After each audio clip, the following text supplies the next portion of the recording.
Good morning guys. Isang magandang umaga para sa lahat. Hali kayo, may good news ako sa inyo.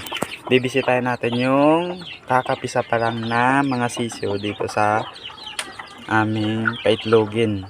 Na napisa na yung sisiyo ng mga heritage chicken ko.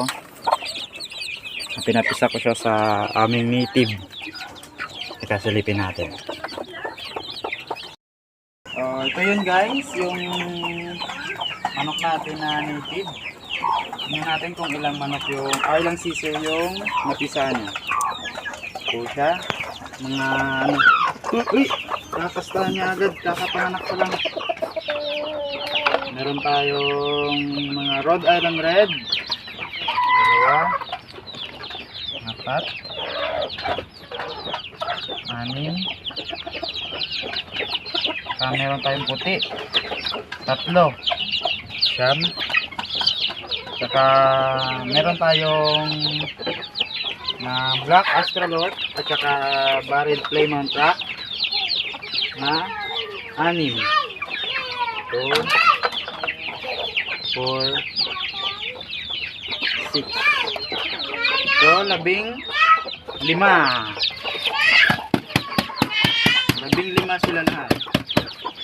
Yan po yung inahin niya. Magaling po. Magaling. Tingnan mo naman oh.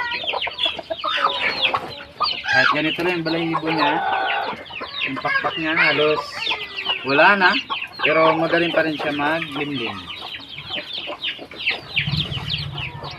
Tapos mo na ako.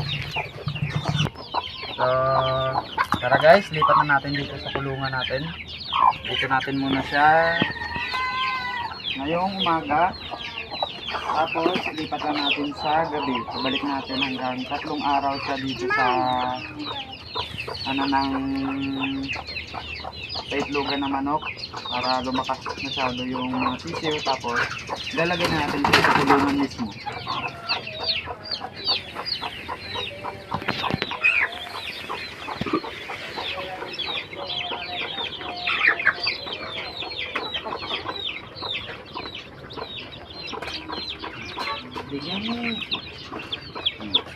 Yan po yan sila.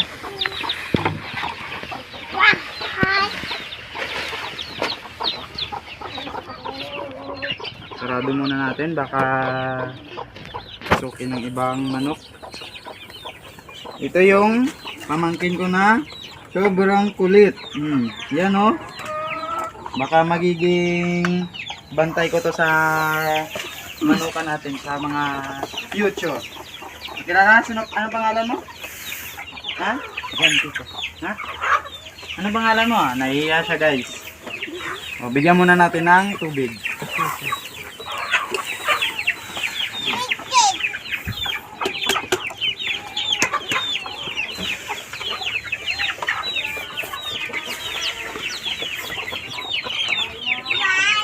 Yan.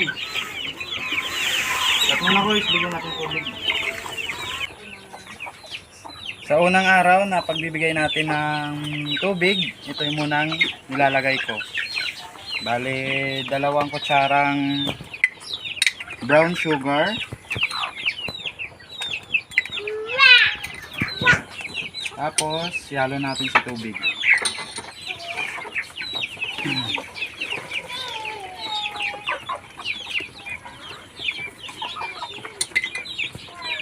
Para malinis po yung loob ng katawan ng ating mga sisiyo at mawawala din yung stress sa kanilang katawan.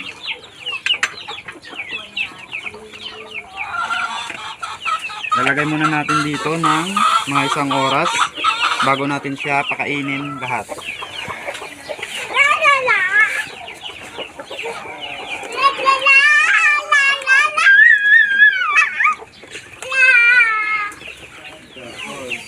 Mas maganda po na merong inahin kasi meron na magtuturo sa kanila. Kita mo. Tinuturuan po niya yung mga anak niya na paano kumain, uminom ng mga pagkain at saka tubig.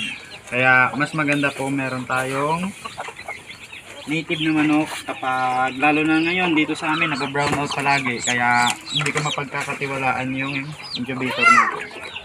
So, yun lang. Pinakita ko lang sa inyo na meron tayong bagong pisa ngayon. Update ko na lang kayo sa mga susunod na araw kung maganda ba yung pag-aalaga niya ng mga anak niya.